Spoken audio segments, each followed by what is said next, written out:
नमस्कार आदरणीय दर्शकवृन्द, स्वागत छ गोल्डन आई टेलिभिजनको साप्ताहिक प्रस्तुति कार्यक्रम समय संवाद लिएर हामी उपस्थित भइसकेका छौँ। समय परिवर्तनशील छ र घटनाक्रमहरू पनि त्यही अनुरूप विकसित हुने गर्दछन्। आदरणीय दर्शकवृन्द, यति बेलाको घटनाक्रम हेर्ने हो भने राजनीतिक दलहरूले आफ्नो एउटा सक्रियतालाई बढाइरहेको अवस्था छ, अधिवेशनहरूलाई अगाडि बढाइरहेको अवस्था छ। यति बेला प्रमुख प्रतिपक्षी दल नेकपा एमाले, सरकारको नेतृत्व गरिरहेको दल नेपाली कङ्ग्रेस, माओवादी केन्द्र, राष्ट्रिय प्रजातन्त्र पार्टी लगायतका धेरै राजनीतिक दलहरू आफ्नो अधिवेशनको दौरानमा अगाडि बढिरहेका छन्। नेकपा एमालेको चितवनमा आज उद्घाटन सत्र सकिएको छ भने नेकपा एमाले 13 गतेसम्म आफ्नो नेतृत्व चयन गरिसक्ने कार्यतालिका छ।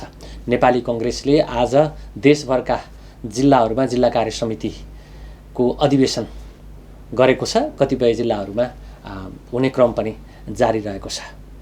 आजको बसाइमा हामी राजनीतिक दलहरूको यो अधिवेशनले पक्कै पनि राजनीतिक दलहरूभित्रको आन्तरिक एकतालाई मजबुत पार्ने मात्रै होइन, उनीहरूका सैद्धान्तिक दृष्टिकोण अथवा भावी कार्यदिशालाई पनि तय गर्ने र अगाडि बढ्ने राजनीतिक दलहरू जुन जनताको बिचमा त्यति आशा लाग्दो ढङ्गले अगाडि बढिरहेको पाइएको छैन, अलिकति निराशा बनाउने काम गरिरहेका छन् राजनीतिक दलहरूले। त्यसो भन्न फरक पर्दैन। अब आश लाग्ने गरी राजनीतिक नेतृत्व अगाडि बढ्ने, यो वा त्यो होइन, सबै राजनीतिक दलहरू सिद्धान्तप्रति, उनीहरूको व्यवहारप्रति, अझ भन्ने हो भने निर्वाचनका बेला जनतासँग गरिएका बाचा पुरा गर्ने घोषणापत्रलाई कार्यान्वयनमा लैजाने गरी अगाडि बढेको देख्न भोग्न पाइयोस्। आज हामी नेपाली कङ्ग्रेसको भावी महाधिवेशन जुन आसन्न 14औं महाधिवेशन हुँदैछ त्यसको जिल्लाहरूमा आज अधिवेशन भएको छ, त्यसका परिणामहरू आउने क्रममा छन्। आज हामी कुराकानी गर्दैछौँ नेपाली कङ्ग्रेसका कास्कीका पूर्व सभापति, पूर्व मन्त्री एवं नेपाली कङ्ग्रेस गण्डकी प्रदेश समितिका सभापति आकाङ्क्षी यज्ञबहादुर थापा हामीसँगै स्टुडियोमा हुनुहुन्छ। स्वागत छ यहाँलाई। हजुर, धन्यवाद गोविन्दजी। अब नेपाली कङ्ग्रेस गण्डकी प्रदेश समितिको सभापति आकाङ्क्षी भने हजुर हो, निश्चित हो, निश्चित। अब यो बिचमा अलिकति तपाईँ मन्त्री हुनुभयो, संसदीय निर्वाचनमा पराजय पनि भोग्नुभयो, अलिकति कता कता निष्क्रियता हो या अथवा जिम्मेवारी नभएको कारणले अलि नदेखिएको हो कि? निष्क्रियता मेरो राजनीतिक यात्रा जब म प्रारम्भ गरेँ, हजुर, धेरै कम मान्छेहरू होलान्, अर्थात् त्यस्ता मान्छेहरूको पङ्क्तिमा म छु जो विगत 45 वर्षदेखि नेपाली काङ्ग्रेसमा लागेको छु र निरन्तर लागेको छु, अनवरत लागेको छु, विश्रामहीन ढङ्गले लागेको छु। कहिले जिम्मेवारीमा रहँदा बढी सक्रिय जस्तो, कहिले आन्दोलनको बेला बढी सक्रिय जस्तो, निर्वाचनको बेला भयो भने बढी सक्रिय भए जस्तो, अघि पछि त्यति चर्चामा नआइरहँदाखेरि निष्क्रिय भएको हो कि भन्ने लागेको हुनसक्छ तपाईँलाई। तर यो सक्रियताको मापन पार्टीको काममा, पार्टीको अर्गनाइजेसनमा, पार्टी जनताको बिचमा जानु सक्रियता हो भने गोविन्दजी हामीहरू नै हौँ जो पदमा रहे पनि नरहे पनि, जिम्मेवारीमा रहे पनि नरहे पनि, आफ्नो क्षेत्र र आफ्नो जिल्ला, आफ्ना गाउँका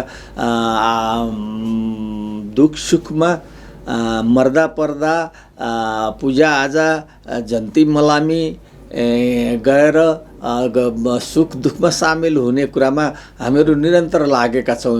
अब कहिले कहिले मिडियामा हामीहरू, मेरो स्वभाव पनि हो, मिडियामा मरिहत्या गरेर मिडियामै जानुपर्छ या बाहिर चर्चामा आउनुपर्छ या त्यो मेरो स्वभाव रहेन।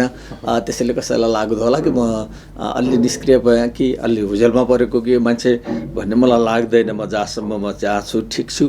यो काङ्ग्रेस यज्ञबहादुर थापा नेपाली कङ्ग्रेसका नेता कार्यकर्ताले अथवा अरू राजनीतिज्ञहरूले पनि राम्रोसँग चिने बुझेको सक्रिय हुने मान्छे, यहाँले आफैले पनि भनिहाल्नु एउटा जुझारु व्यक्तित्व होइन। कङ्ग्रेस काशीको नेतृत्व गर्नुभयो, सङ्घीय संसदमा निर्वाचित भए लगत्तै मन्त्री पनि हुनुभयो होइन, पछिल्लो उसमा निर्वाचनमा पराजय बेहोर्नुभयो।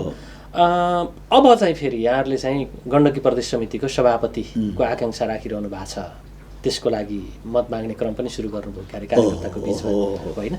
किन आवश्यकता देख्नुभयो प्रदेश सभापति, किन केन्द्रतिर ताक्नु भएन? होइन, यो मलाई कहिले कहिले यो नियति हो कि जस्तो पनि लाग्छ। तपाईहरुलाई सुन्दा यो नौलो लाग्ला। 30 को दशकमा जहाँ पार्टीहरू प्रतिबन्ध थिए, जहाँ काङ्ग्रेस हुनु, नेभी सङ्घ हुनु या काङ्ग्रेसका प्रचार सामग्री तरुण बनारसदेखि ल्याएर गाउँ गाउँमा पुर्याउनु यति जोखिमपूर्ण काम थियो।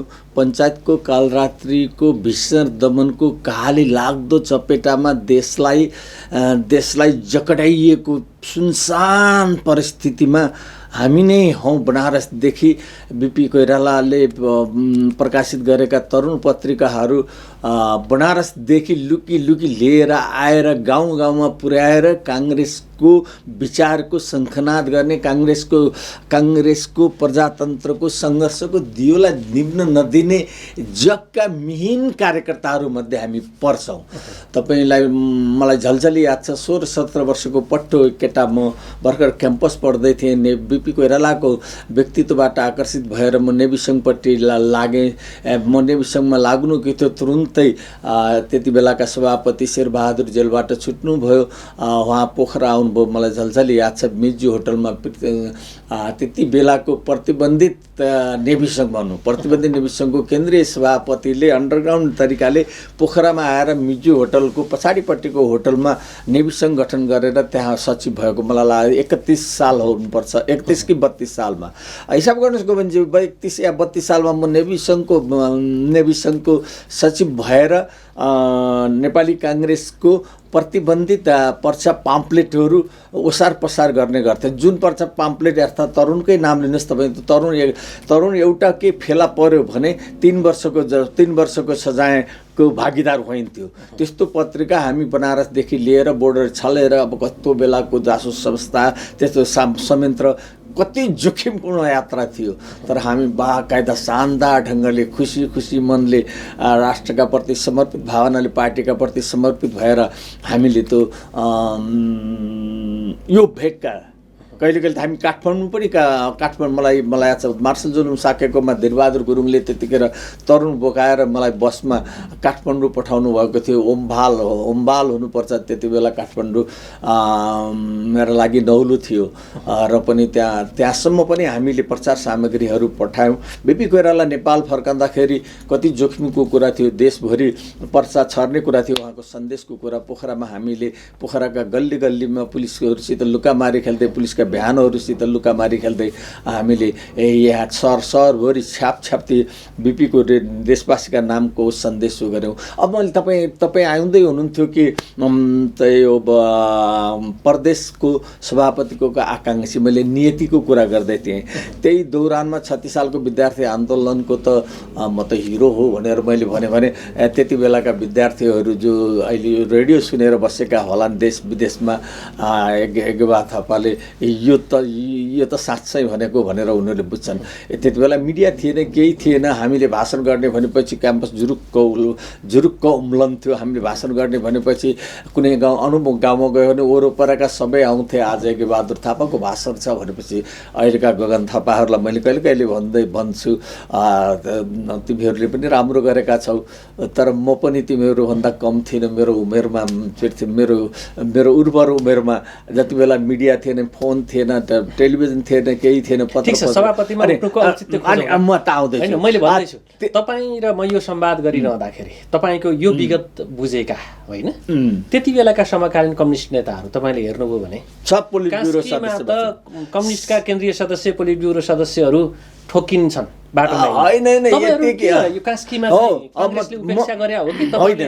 जनमत सङ्ग्रह भयो, हामीले बहुदल, तपाईँलाई कतिको याद छ, पोखरामा हामीले 10,000ले जितेका हौँ 36 सालमा। त्यो जनमत सङ्ग्रहमा करुणानिधि कोइराला धेरै नाम चलेका नेता हाम्रो गैरापाटनका, उहाँ सभापति हुनुहुन्थ्यो, म महामन्त्री थिएँ प्रतिबन्धित नेपाली काङ्ग्रेसको। त्यो बेला नामले नलिउँ, अहिलेका सबै महारथीहरू सदस्य थिए। बुझ्नुभयो तपाईँले, सबै सदस्य थिए। करुणानिधि सभापति, म महामन्त्री थिएँ। जल्दो बल्दो एकदमै महामन्त्री मात्रै होइन, एउटा कुशल वक्ता। र त्यही दौरानमा नेभी सङ्घको महाधिवेशन भयो। म जनकपुर महाधिवेशनमा बिपी कोइरालाले उद्घाटन गरेको महाधिवेशनमा म केन्द्रीय उपाध्यक्ष बनेको छु, निर्वाचित केन्द्रीय उपाध्यक्ष। विमलेन्द्र निधि अध्यक्ष भएको आजभन्दा 42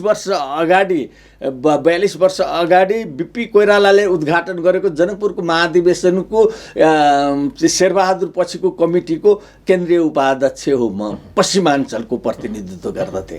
अब म आएँ है, तपाईँलाई म मेरो नियतिको कुरा गर्दैछु। त्यसपछि दिन बिते, रात बिते, महिना बिते, वर्ष बिते। 46 सालको आन्दोलन भयो, म त्यो आन्दोलनमा लागेँ। 46 सालपछि बहुदल आयो, बहुदल आएपछि पनि पार्टीका विभिन्न ब्रान्चहरू भयो। म जिल्लामा सभापति भएँ, उपसभापति भएँ, सचिव भएँ, अनि सभापति नै दुई तीन कार्यकाल सभापति भएँ।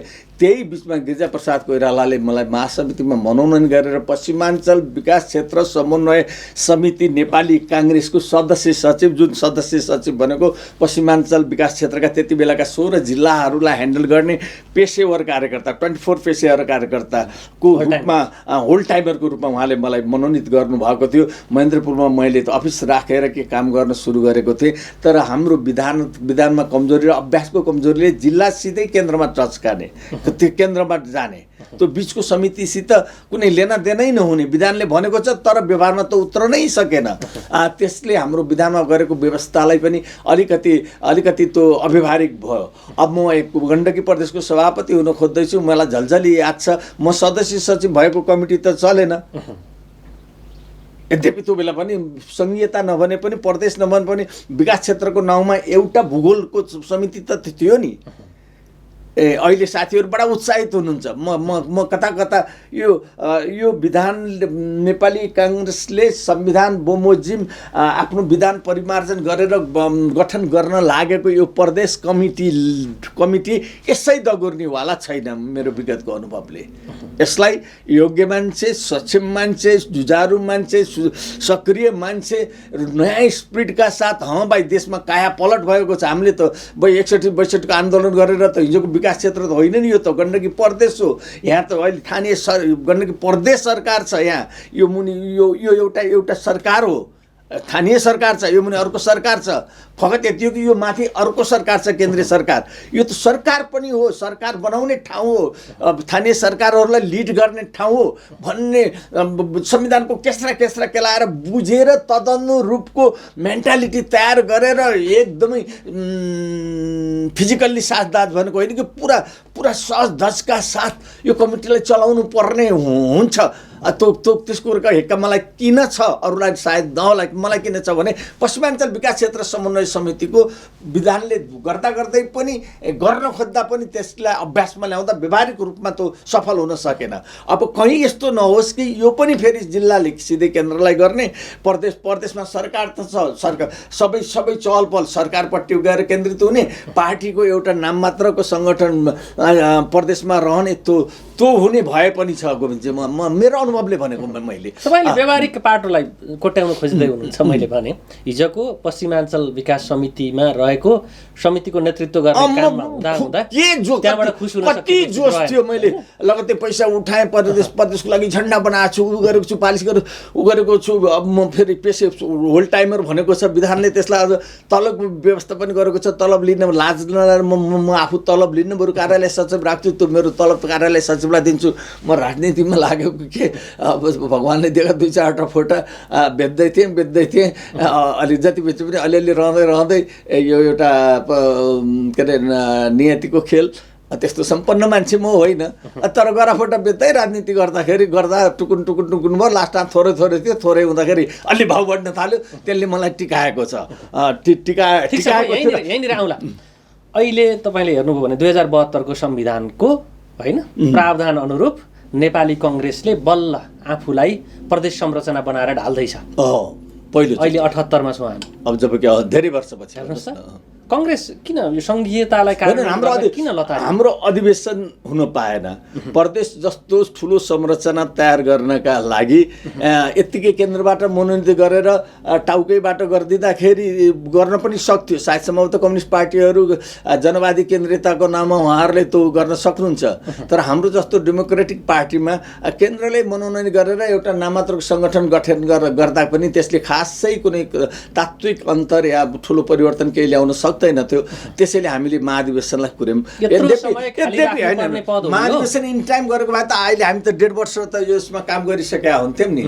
अब त्यो महाधिवेशन गर्न सकिएन, हुन सकेन, त्यसैले हामी वर्तमान नेतृत्वलाई कोसेका छौँ, डसेका छौँ, भनेका छौँ तपाईँहरूले यो बर्बाद गर्नुभयो समयमा अधिवेशन गरिदिनु भएन, समयमा भातृ सङ्घहरूको अधिवेशन गरिदिनु भएन, विभागहरू गठन गरिदिनु भएन, हुँदाहुँदै तपाईँहरूले विधानले दिएको समय सीमाभित्र पनि अधिवेशन गरिदिनु भएन, फेरि 1 वर्ष थप्नुभयो, त्यसमा पनि गरिदिनु भएन, फेरि संविधानको आड लिएर 6 महिना थप्यौँ, त्यसमा पनि गरिदिनु भएन। अहिले हुँदाहुँदै निर्वाचन आयोग वा सर्वोच्च अदालतको आँखी झ्यालतिर फर्किएर हजुर हामी गर्दैछौँ तपाईँहरूले अलिकति गडबड नगरिदिनु होला, हामी त सुरु त गरिसक्यौँ है, कहीँ कतै केही गडबड नहोस् अब भनेका नि छौँ नि, हामीले गरेका पनि छौँ, म आउँछु गरेका हामीले सुरु गरिसक्यौँ, गर्दैछौँ छोड्या छैनौँ भनेर यसलाई टुङ्ग्याएर निर्वाचन आयोग वा सर्वोच्च अदालतले हान्ने खड्गबाट बस्नका लागि अहिले हामी बडा हतारमा अधिवेशन गरिरहेको। लोकतान्त्रिक पार्टीको बिजोग होइन त यस्तो भन्नु, यस्तो अवस्थामा आइपुग्नु। अब यसलाई आलोचनाको भाषामा कुरा गर्दा त कन्त बिजोग भने पनि हुन्छ, तर केही कुराहरू क्रियाशील सदस्यताका जटिलताहरू, नेतृत्व तहमा भएको आपसी अनेकता आदि इत्यादि धेरै कारणहरू मिसिएर ढिलो भएको छ। तर पनि यसको मूल दायित्व नेतृत्व त अब शेरबहादुर दाइले लिनु नै पर्छ। श्रद्धापूर्वक भन्छु म शेरबहादुर दाइलाई कि दाइ तपाईँले टाइममा गर्न सक्नु भएन, समय अधिवेशन टाइममा थपिएको समयमा नि गरिदिन सक्नु भएन, फेरि अहिले आएर घिकिरी भएको छ, अब त यो पार लगाइदिनुहोस् ढुङ्गा परमात्मा। अब भने निर्वाचन आयोग निर्मम बन्यो, सर्वोच्च अदालत निर्मम बन्यो भने तपाईँहरूले हाम्रो सारा नौका जिन्दगी डुबाइदिनुहुन्छ, देश डुबाइदिनुहुन्छ, पार्टी डुबाइदिनुहुन्छ भनेर हामी रात दिन कराइराखेका छौँ, चिच्याइराखेका छौँ। अब गोविन्दजी यो मङ्सिरमा त भयो पार्टीको ठिक छ, मङ्सिरमा हुन्छ। तपाईँले हिजो नेतृत्व गरेको नेभी सङ्घ होइन, तरुण दल लगायतका अरू भातृ संस्थाहरू पनि छन् नि, हेर्नुहोस् त तिनीहरूको त अवस्था झन् के छ। होइन उतापट्टि नै हालत त्यस्तै छ। तर अब यो अधिवेशन गरेर नयाँ नेतृत्व, नयाँ टिम ल्याएर नयाँ सिराबाट काङ्ग्रेसले गर्नुपर्छ। काङ्ग्रेसका लागि अहिले स्वर्णिम अवसर छ मेरो बुझाइमा। अब त्यसै स्वर्णिम अवसर छ भनेर डोकामा दुध दुने ढङ्गको सङ्गठन भयो भने त दुध त पोखिन्छ। हेर्नुहोस्, होइन भने कम्युनिस्ट पार्टीहरू धेरै जहिले पनि म भन्ने गर्छु, ज्यादै झुटा नाराहरू, ज्यादै कृत्रिम एकताका भावमा खालि काङ्ग्रेसलाई हराउनका लागि कतिचोटि यिनीहरूले चुनाव जिते, हामी पराजित पनि भयौँ। 64 सालमा हामीले लज्जाजनक हार हार्यौँ भनेको अहिले त्योभन्दा पनि लज्जाजनक लज्जाजनक नभन्नु न, करारी हार हामीले बिहोरेका छौँ। अहिलेको हारलाई त म भन्छु दैत्य यस्तो पनि हुन्छ भने जस्तो हार अहिले हार भएको छ। तर अब कम्युनिस्ट हारेका कारणले जित्छौँ भन्दैछ।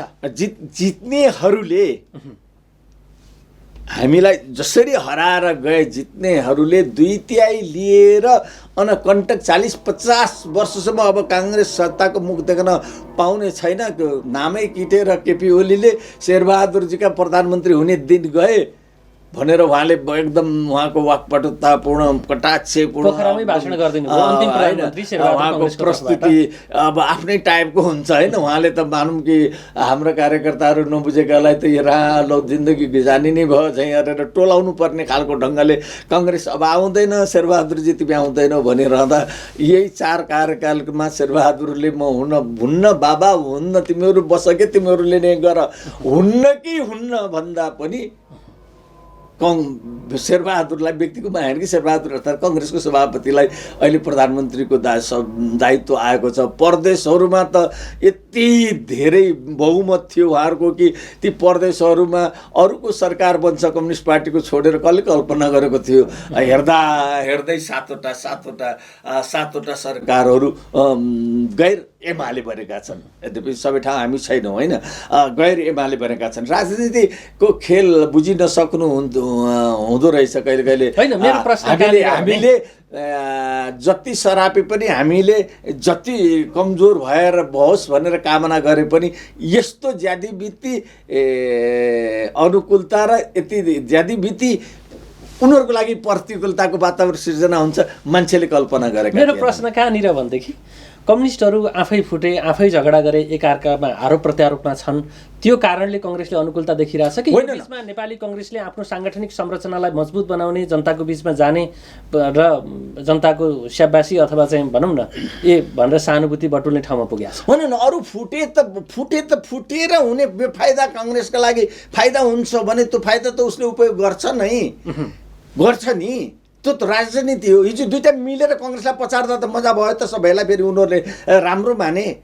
हामी दुईटा मिलेर एउटा काङ्ग्रेसलाई एक्ल्यायौँ, यत्रो सिट जित्यौँ, यति धेरै भोटले जित्यौँ भनिरहँदा, अनि त्यो प्रतिनिधित्व पनि भइरहँदा, अनि उनीहरू फुटेर लथालिङ्ग भएपछिको फाइदा काङ्ग्रेसको पोल्टोमा पर्छ र काङ्ग्रेसले धेरै सिट जित्छ, सबभन्दा ठुलो पार्टी बन्छ, सबभन्दा धेरै बहुमत ल्याउँछ भने किन त्यसलाई के को हिचकिचाहट छ?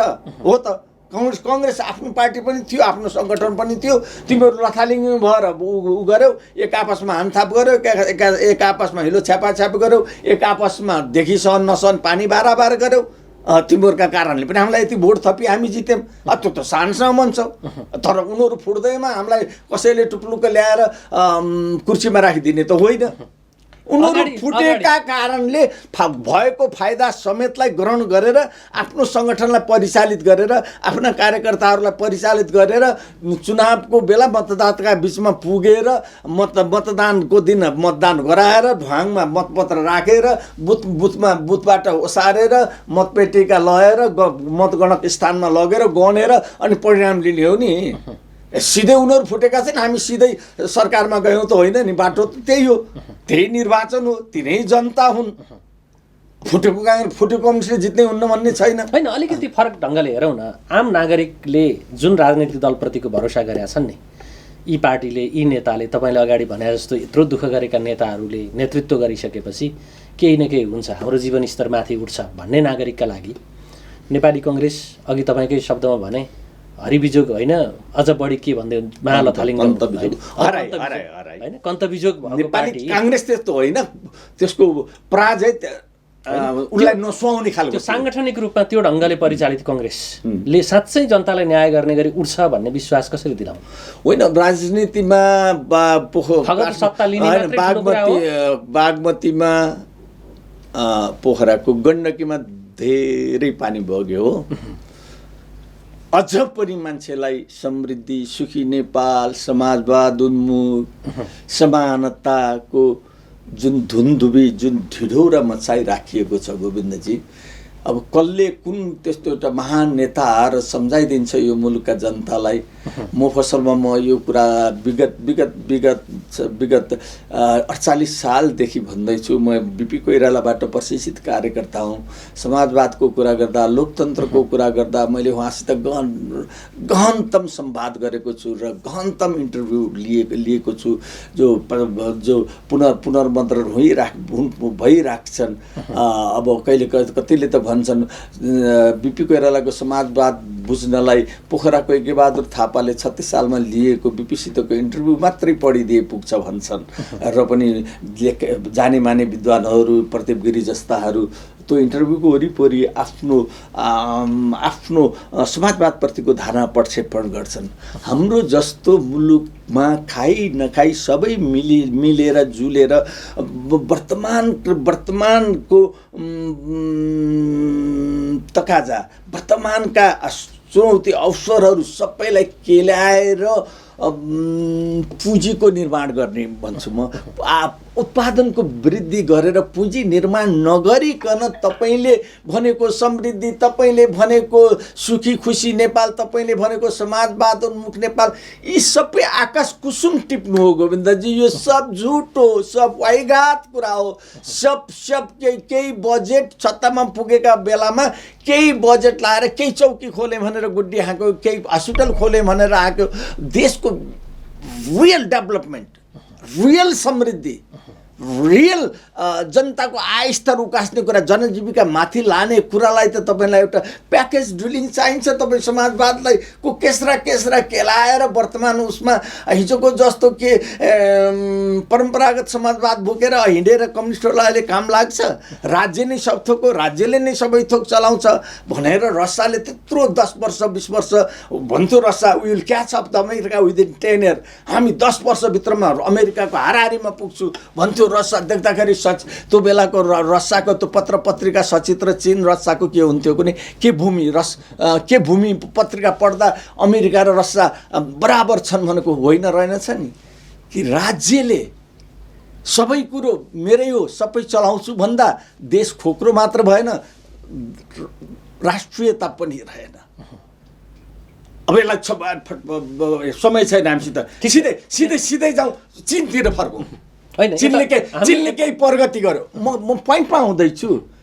तपाईँको समाजवादलाई अब अहिले छोटो तुके निजी क्षेत्रको व्यवस्थापिक कौशलतालाई मिसाएर पुँजी उत्पादनको वृद्धि गर्ने कुरा र पुँजी निर्माण गर्ने कुरापट्टि जाँदैछु कि म। त्यसमा चीन पोलिटिकल्ली ऊ पहाड होला, पोलिटिकल्ली ऊ त्यहाँ जनवादी केन्द्रीयता, पोलिटिकल्ली एउटा मात्रै पार्टी छ होला, एउटा मात्रै पार्टी छ, पोलिटिकल्ली जो नेता छ भइरहेछ आजीवन, त्यो आफ्नो ठाउँमा छ, त्यहाँ प्रजातन्त्र छैन, त्यसमा हाम्रो सहमति छैन। तर के उसले गरेको आर्थिक वृद्धि होइन। आज संसारमा तपाईँले मैले लगाएका लुगा, तपाईँले मैले लगाएका मोबाइलहरूमा चाइनाको टेक्नोलोजी नमिसिएको कुनै चिज छैन। त्यो विकास कसरी सम्भव भयो? अब तपाईँ भन्नु बिपी कोइरालाले भने, चीनले बिपी कोइरालाले भने चाहिँ होइन हो, उत्पादनको वृद्धिमा तिनीहरू लागे, जे जसरी लागे, मरेर लागे। के गर्दा देश अगाडि बढ्छ? विदेशी पुँजी ल्याउनु पर्यो, ल्याए तिनीहरूले।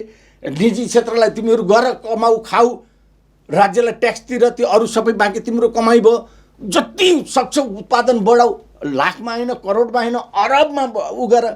आज चीन छ्यापछ्याप्ती दुनियाँमा छ। ठिक छ। अब यतातर्फ हामी लाग्यौँ भने तपाईँमाथि अन्याय हुन सक्छ। तपाईँ नेपाली कङ्ग्रेस गण्डकी प्रदेशको सभापतिमा आकाङ्क्षा राखिरहँदाखेरि भनिरहँदाखेरि होइन, हामीलाई हेरिरहेका दर्शक, तपाईँका काङ्ग्रेस पार्टीका शुभचिन्तक मलाई सुन्नु न, एजेन्डा के हुन् त्यहाँ जाँदै थिएँ म। के भए केन्द्रीय उपाध्यक्ष भए हो, अनि त्यसपछि के भए विकास पश्चिमाञ्चल विकास क्षेत्रकै सदस्य सचिव भए। अब म के हुन खोज्दैछु? त्यसैको अंश भन्नुहोस् न। हिजो गण्डकी विकास पश्चिमाञ्चल विकास थियो, अहिले गण्डकी प्रदेश थियो। यो एरिया मैले खाइखेलेको, यो एरिया मैले डुलेको हिँडेको, यो एरियाका साथीहरूसित म चलेको खेलेको, यो एरियाका काङ्ग्रेसहरूले मलाई नचिनेको कमै होलान्। यो एरियाका काङ्ग्रेसहरूलाई र यहाँको भूगोललाई, यहाँको वातावरणलाई, यहाँ के गर्नुपर्छ सङ्गठन गर्दा भन्ने कुराको मलाई चप्पा थाहा भएको। बिपी कोइरालादेखि त लिएर अहिले शेरबहादुरसम्म बिचका सबै नेताहरू, कृष्णप्रसाद भट्टराई, गिरिजाप्रसाद कोइराला, सुशील कोइराला लगायत सबैसित पोखरा आउँदा ती नेता यो गण्डकी प्रदेशका जिल्लाहरूमा जाँदा कुन नेतासित म ती जिल्लाहरूमा गइन होला र बास बसिन होला र तिनीहरूसित खाएर पिएर राजनैतिक कुरा नगरे हुम्ला। कति मरे होलान्, कति बाँचे होलान्, कति नयाँसित फेरि रिन्यू गर्नुपर्ने होला। त्यो यज्ञबहादुर थापालाई नेपाली काङ्ग्रेसबाट प्रदेशको सभापति उठाउँदा म त एकजना नेताले भन्नुहुन्थ्यो हामीहरूभित्र टिम छ, तपाईँको कसै लुकाएर लुक्दैन। यज्ञबहादुर थापा अहिले हाम्रो टिमको, जुन टिममा म छु, यज्ञबहादुर थापा आवश्यकता हो। म्याक्सको म्याक्सिमम अफर। म्याक्स नेट टिभीमा 150 भन्दा बढी एचडी च्यानलहरू, हाई स्पिड इन्टरनेट 100 MBPS सम्मको सुविधा अब सातै प्रदेशमा। अबको connection Max net solutions. Max TV जडानको लागि सम्पर्क गर्नुहोला म्याक्स डिजिटल टिभी।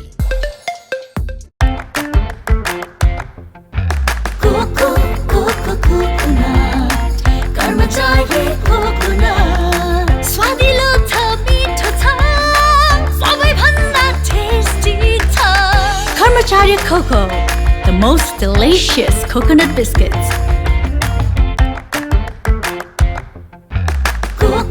Coconut, कर्मचारी coconut. स्वादिलो छ, मिठो छ, सबैभन्दा tasty छ. कर्मचारी Cocoa, the most delicious coconut biscuits. पोखराकै सबैभन्दा सस्तो राम्रो गुणस्तरीय सामानहरूका लागि सम्झनुहोस् बिग सेल सिद्धार्थ चोकमा बम्पर सेल चलिरहेको छ। कटन प्यान्ट, जिन्स प्यान्ट, कटराइज प्यान्ट, बक्सर प्यान्ट बम्पर सेलमा 950, छानी छानी क्याजुअल प्यान्टहरू, leather shoes, sport shoes bumper सेलमा मात्र 1200, क्याजुअल सर्टहरू, कटन सर्ट, चेक सर्टहरू छानी छानी मात्र 500 मा।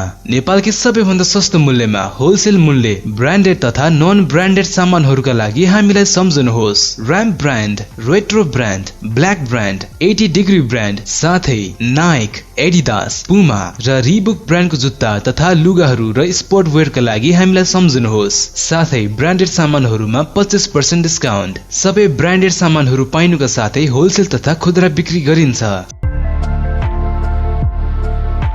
सम्पर्क बिग सेल सिद्धार्थ चोक, मोबाइल नम्बर 9814188804, 9826602262। सिद्धार्थ चोकमा सिद्धार्थ चोकदेखि बिन्दवासनी जाने मेन रोडमै सेकेन्ड होम।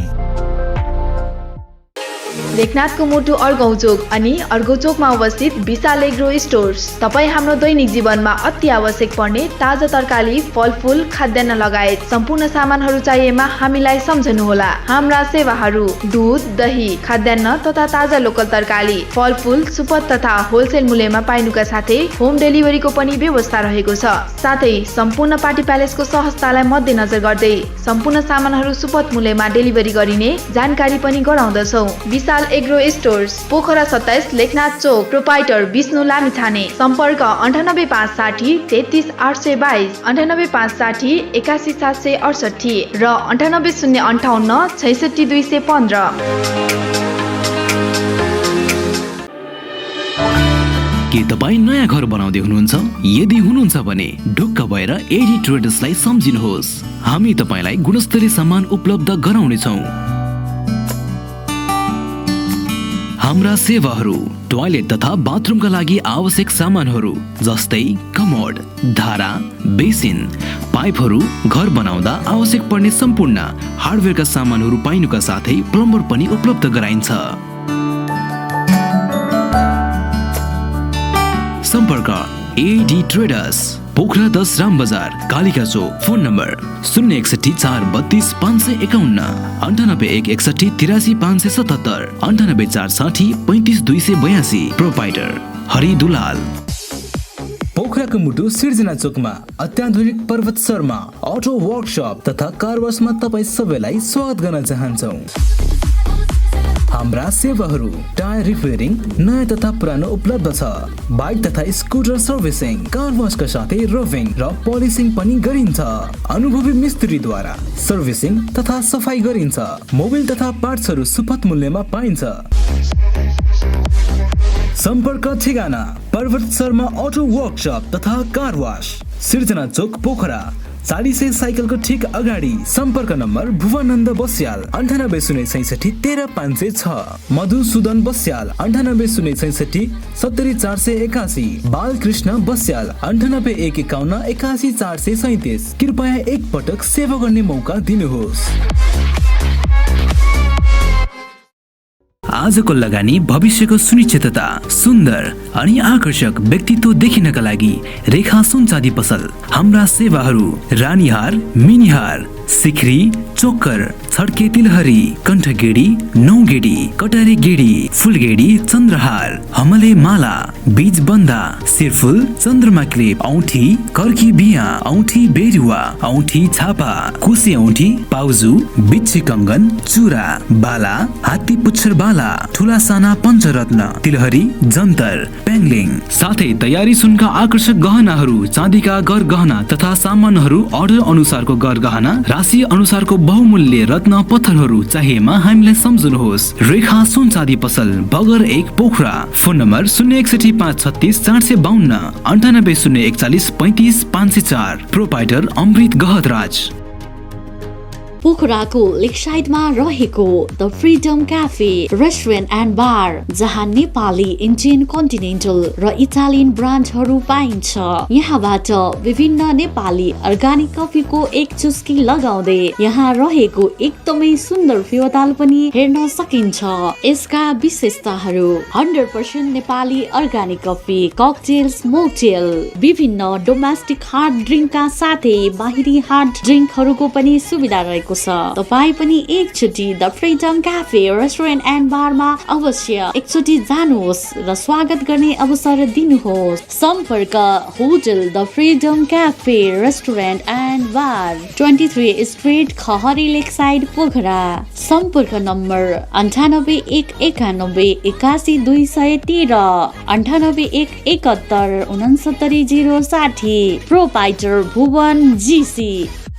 पोखराको लेक साइडबाट जाने क्रममा सिधीमा रहेको पर्यटकको लागि एकदमै सर्वसुलभ बस्न खान एकदमै सहज भएको चारकोल प्राइभेट लिमिटेड, जुन चाहिँ सिधीको बाटोको दाहिने साइडबाट अवस्थित रहेको छ। यसको महत्त्वपूर्ण सेवा सुविधाहरू: थकाली खाना, लाइभ बार विकी, 7वटा रुमको व्यवस्था, पार्टी रेस्टुरेन्टको व्यवस्था र विभिन्न लाइभ स्पोर्ट्स बार, प्रोजेक्ट र राम्रो खाना अनि बस्नको सुविधा पनि छ। यहाँ विभिन्न तालको माछाको परिकारले साथै शान्ति स्तूपा, श्री सिद्धेश्वर महादेव र फेवातालको रमणीय दृश्य पनि हेर्न सकिन्छ। एकचोटि हजुरहरू पनि यो होटलमा गएर स्वागत गर्ने अवसर अवश्य दिनुहोला। सम्पर्क होटल चारकोल प्रणाली, शेरी, पोखरा 18। सम्पर्क नम्बर 98469 042 28 42 0066। प्रोपाइटर प्रदीप गुरुङ, सलेस महर्जन, दिजेश वाग्ले। अब यहाँले यसो भनिरहनु मेरो चाहनाको कुरा होइन। यज्ञ बहादुर थापा अरू साथीहरूलाई म हेयर दृष्टिले यो कुरा हुच्याउनु भनेको छैन। म आफ्नो कुरा गर्छु। मेरो विगतलाई केलाउँदा र मेरो जुन मुकाममा म, जुन हाइटमा या जुन पोजिसनमा म छु र नेताहरूसित भनेको छु, नेताहरूले मलाई जे भन्नु भएको छ, का कारणले म उत्साहपूर्वक गण्डकी प्रदेशको सभापतिको आकाङ्क्षी छु। अब तपाईँ भन्नु होला अलिक स्लो भयो। यत्रो साथीहरूको चुनाव हुँदैछ। हिजो अस्ति त्यहाँ चुनाव भएको छ, अस्ति झन् त्यहाँ चुनाव भएको छ। आज देश जिल्लाभरिका 2208 2250 जिल्लाका, मेरा जिल्लाका कार्यकर्ताहरू आउँदैछन्। राजनीति यो स्वाभाविक हो। मेरो कसैसित समीपता छ, म उसलाई जिताउन चाहन्छु। अब नराटेकन भनौँ, म सुदीपलाई जिताउन चाहन्छु, होइन? अब म त्यसको लागि अलिकति काम गर्नुपर्छ। अब मेरो 16 गते हुने 17 गतेको निर्वाचन हुँदैछ। तिमीहरू जेसुकै गर भनेर मैले कास्की जिल्लामा यत्रो वर्ष काम गरेको म यज्ञ बहादुर थापा त्यहाँबाट तर्कन मिल्छ? सायद सुदीपको होस् या सन्दीपको होस् या रामप्रसाद श्यामप्रसाद, कुनै न कुनैको पक्ष लाएर या पक्ष नलाए पनि त्यहाँ गएर मेरो सक्रियता रहनु जरुरत छ। त्यसैले म त आज होइन, भोलि पनि यो आज आजको मतगणनाले 51% आएन भने अर्को दिन चुनाव हुन्छ। मैले 2-3 दिन नेताहरूलाई भने, नेताहरूले बोलाएर म काठमाडौँ गएँ। काठमाडौँ मान्छेहरूले भने टिकटको लागि होइन, त्यो टिकट त आउँछ भने उतैबाट आउँछ, खोजेर आउँछ, आउँदैन भने म दगुरेर नै आउँदैन। अब मेरा बारेमा कुरा त्यही हो। मैले भने विगतका 3टा चुनाव कति साथीहरूले हुन खोजेका थिए, त मैले टिकट पाउँदा त्यो टिकट मेरा वरिपरि घुम्थ्यो। यो बडापन सब दुनियाँले जान्दछन्। अब पनि एकचोटि लडौँ भने टिकट मेरै वरिपरि घुम्छ। यसमा मलाई गम छैन। त्यो मेरो पुँजी भनेकै नेताहरूको विश्वास हो। 3 चोटि साथीहरूले चुनाव जित्ते, मैले एकचोटि जितेको। मैले नेताहरूको त्यस्तो उहाँहरूलाई तकलिफ केही दिइनँ उदिनँ। यहाँले भनिहाल्नु भयो नि नेताहरूको विश्वास छ भनेर। हामी त गणेशलाई पूजा गर्छौँ। पूजाको गोविन्दजी पूजाको विश्वास होइन। अहिले मेरो नेता रामचन्द्र दाई, उहाँले मेरो आन्द्रा बुढी थापा हुनुहुन्छ। यो यज्ञले कति पढेको छ, कुन सालदेखि त राजनीतिमा लागेको, कति सम्पत्ति कमायो वा सिद्ध्यायो, कस्तो खालको चरित्र छ, कति बिचा हरायो कि काम गरिराखेको छ, उहाँलाई आन्द्रा बुढी थाहा छ। डाक्टर शशाङ्क कोइराला अब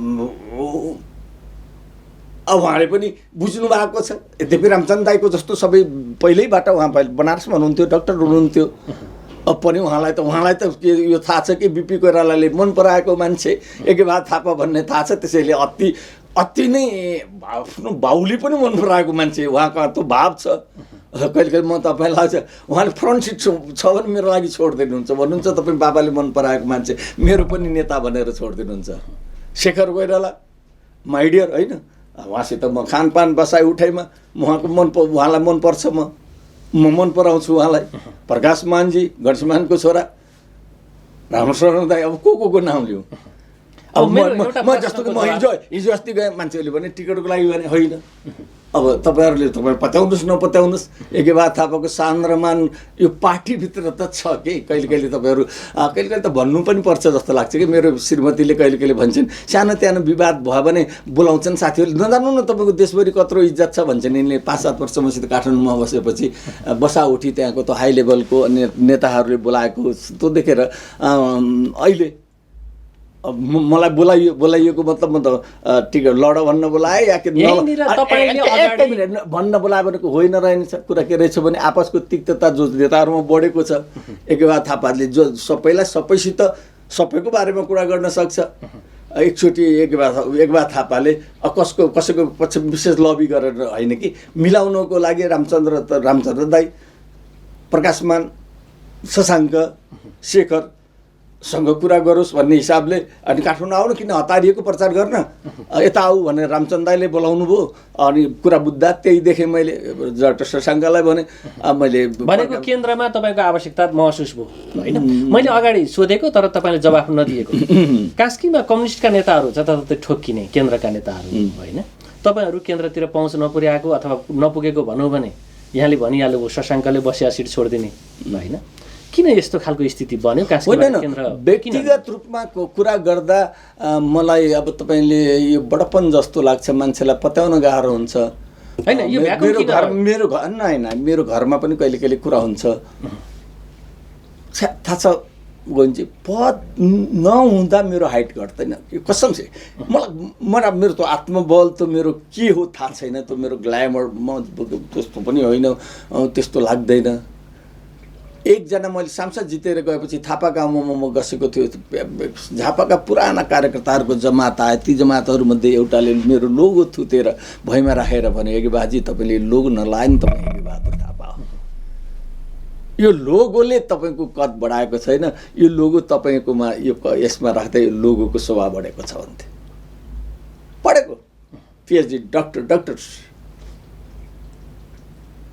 अथवा उसको मेरो अन्धभक्त के होइन होइन। कांग्रेसका कार्यकर्तालाई लाग्दो हो नि त पहुँचका नेताहरू यो त नजिकको तीर्थला हेर्नुहोस्। यहाँ म जतिसुकै अब पढेर कसेर भाषण गरौँ यहाँ थपडी बज्दैन तपाईँको। बाहिर जिल्लामा म आउँदैछ भन्यो भने पनि तपाईँको मेहफिल जम्छ।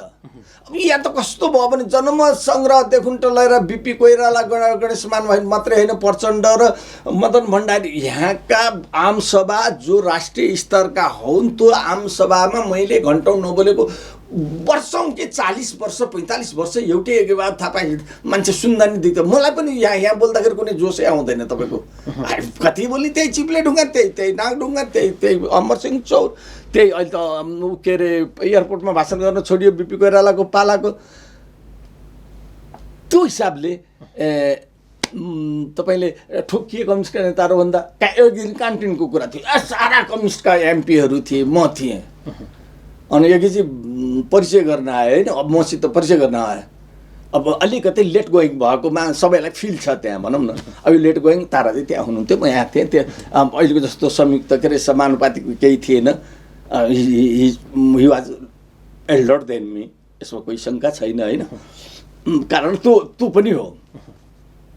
त्यो भएपछि मैले भने मैले पिटेका अखिलका नेता र मलाई पिट्ने अखिलका नेताहरू तपाईँहरू सबै यहाँ सबैले म भन्नुहोस् पोलिट ब्युरो सदस्य भएर 3-4 चोटि कति मन्त्री भइसके त्यही भइसके। म भने जस्ट आइएम बडा लेट भएको मेरो हवाई, तर मलाई खिन्नता छैन भन्थे उनीहरू। गल हाँस्थे। कसलाई मैले पिटेको त्यहाँ मैले पिटेकाहरू त्यहाँ यो पहिला अखिल र नेप्सीको लडाइँ हुन्थ्यो क्या गोविन्दजी, यहाँ तपाईँहरू सानै हुनुहुन्थ्यो होला। हामीले नि पिट्यो, उनले नि हामीलाई पिट्ने होइन। मैले पिटेका र मलाई पिट्ने त पोलिट ब्युरो 46 सालको वरिपरिमै पोलिट ब्युरो सदस्य भएर गए। त्यो मालेकालको। अहिले फेरि माओवादी आयो। ती त मैले यहाँ लखड्दै थिएँ चुड्दै थिएँ, मलाई लखड्दै थिएँ चुड्दै थिएँ। तिनीहरू त संविधान सभा सदस्य भएर मन्त्री भइदिइसके। अब महराहरू यिनीहरू हामी लखटिएका त त्यो उहाँ त सभामुख पनि भइसके। अब यो काङ्ग्रेस यस्तो पार्टी हो तपाईँको। अहिले त उछिन पाछनमा त हिजै आएकाले नि के गर्यो, तर रियल काङ्ग्रेस जेन्युन काङ्ग्रेस छँदाखेरि पालो दिन पर्यो भने म जस्ताले पनि 30 वर्ष कुर्नुपर्ने पार्टी हो यो। हेर्नुहोस् है, यो के लेख्यो भने पनि अलिक मजाको विषय बस्। यदि जेन्युन काङ्ग्रेस, रियल काङ्ग्रेस, राम्रो काङ्ग्रेस, पुराना निष्ठावान कार्यकर्तालाई कदर गर्नुपर्ने काङ्ग्रेस हो भने म यज्ञबहादुर थापा जस्ताले पनि 30 वर्ष कुर्नु पर्दो रहेछ। त्यो पार्टी हो यो। समयको अन्त्यमा अब चाहिँ तपाईँ कङ्ग्रेस प्रदेश सभापतिको लागि आकाङ्क्षी हुनुहुन्छ होइन? एक किसिमले नेताहरूसँग पनि गएर आफ्नो कुरा राखिसकेको कुरा यहाँ बताउनु भएको छ। समयको अन्त्यमा के भन्नुहुन्छ? हामीलाई हेरिरहनु होइन, मैले अघि सारा मेरो यो सबै भनाइको आशय के हो भने म काङ्ग्रेसको सभापति भएपछि गण्डकी प्रदेशलाई मैले बुझेको छु, चिनेको छु, भोगेको छु। म केही गर्न सक्छु, मलाई ममा त्यो दृढ विश्वास छ। अब अहिले एउटा छोटो इन्टरभ्यूमा त्यो खाका तयार गरेर त्यो बेकारको गफमा म जान चाहन्न। तर मैले देखेको छु, बुझेको छु, भोगेको छु। म केही गर्न सक्छु। अब राजनीति हो, जे पनि हुनसक्छ भन्छन्, त्यसको पनि मलाई परवाह छैन। तर आजका मितिसम्म नेताहरूले गण्डकी प्रदेशमा एकबहादुर थापालाई नि लडाउने हो भनेर सबै नेताहरूको मनमा म छु।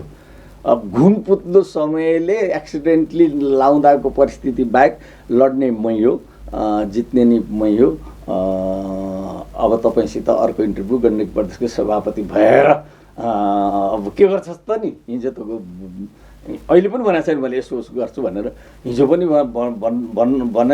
भनेनौ यो गर्छु त्यो गर्छु, अब त भइहाल्यो, सभापति भइसक्यो, अब त भन्नुपर्छ होला नि भनेर कतिको हतार हुन्छ। 1-2 दिनमा इन्टरभ्यू लिन डाक्नु होला। हस्, यहाँलाई यो महत्त्वपूर्ण समय संवादका लागि धेरै धन्यवाद।